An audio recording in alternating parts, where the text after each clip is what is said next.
Sarah studied the magnificent structure of the cathedral. Every design on it had a meaning, a story to tell, and something that made you wonder more and more about it. Slowly inching towards the wooden brown door with carved drawings of previous prophets, she ran her finger along the handle. Abigail, her best friend, smiled, bursting with joy. Sarah was finally there with her. 10. Sacred Heart Cathedral. Abigail told her, thinking since Sarah's parents were gone, she could maybe get her friend to go in for herself. The one Bar told you about last time you were here. Sarah let out a long sigh. This is the closest I've been to one. Come on, it's beautiful inside. You must see for yourself. Abigail tapped Sarah's hand. Sarah began to feel lightheaded, remembering the warning of her parents before they both died. Their warnings, even though at different times, remained clear and both the same. Never stray from your religion. If you do, your destruction isn't too far behind. Though questionable of their words, Sarah had never been one to accept her parents' religion. Islam wasn't her. She didn't know what was. However, her best friend has always been the one to sway her curiosity towards the cathedral.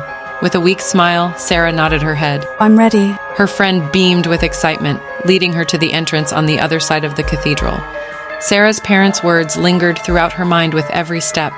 She tried to fight it off with positivity, but the closer the two of them got to the entrance, Sarah's gut feeling became more and more intense. Right this way. Abigail opened the door. The bishop stood by the water fountain, examining it as if something was wrong. He turned around, smiling as soon as he saw the girls. Abigail, Sarah, what a lovely surprise. He focused his attention on Sarah more, fading more into an empathic look. I'm so sorry about your parents, though I am delighted to see you again. It's been almost 6 months. Yes. She replied to him. I had been caring for them in their last days. You're in my prayers. Thank you. Sarah replied with a smile. Abigail took Sarah by the hand. May I show her around? Please. The bishop looked at both, then eventually smiled. You girls are old enough to keep things in place, right? The candles are lit, so please be careful. Bless you. Abigail said, then pulled her out of the almost empty room past another wooden door that led into a spacious area with chairs for sitting, an altar, lit candles, and more statues of figures and angels. No one was around, just them. Abigail looked at Sarah and rolled her eyes. He does know we're like 22, right? This place is so beautiful and dark. She mocked his voice. Sarah slowly began to walk on her own.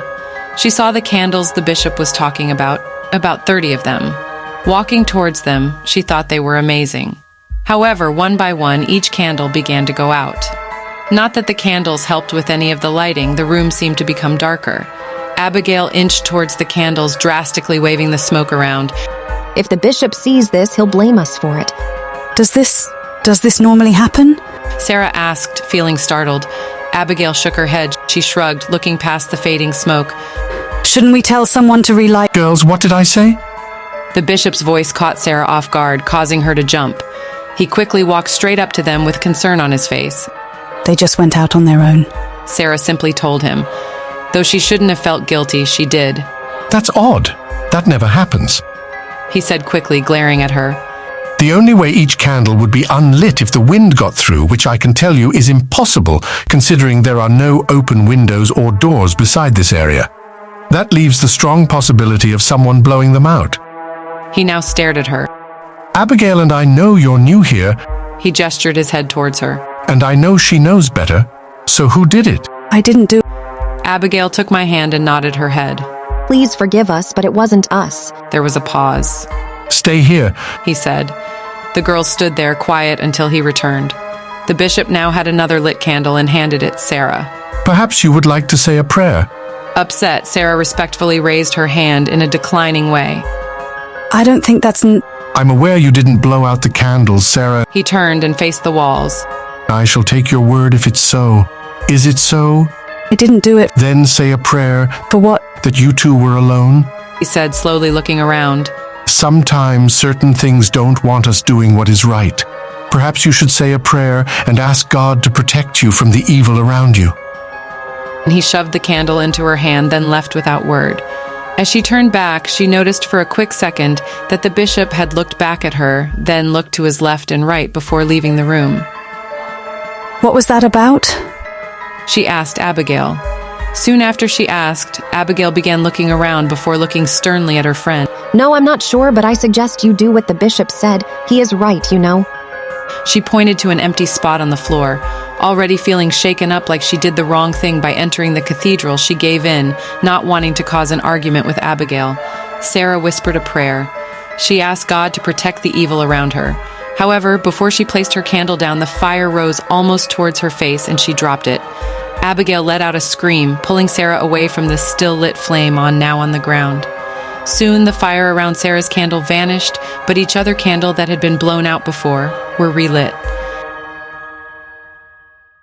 A tiny candle was lit in the middle of Abigail's living room. Her friend was asleep along with her parents.